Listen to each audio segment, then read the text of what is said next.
மகன் கண்ணை திறக்கும்பொழுது, அவன் மொபைல் ஏற்கனவே கம்பெனி மெசேஜஸ்ல மூழ்கி இருக்கு. அம்மா கால் பண்றா.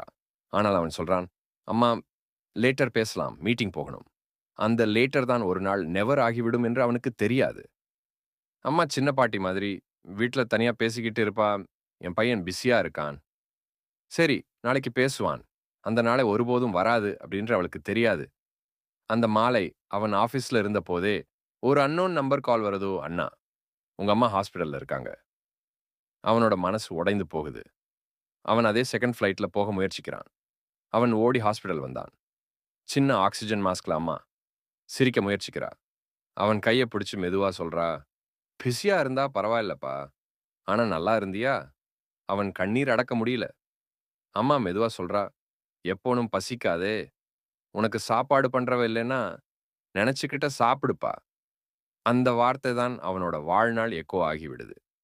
இந்த வீடியோ பிடித்திருந்தால் லைக் அண்ட் சப்ஸ்கிரைப் பண்ணுங்க. அந்த அம்மா மனசு சந்தோஷமாகும்.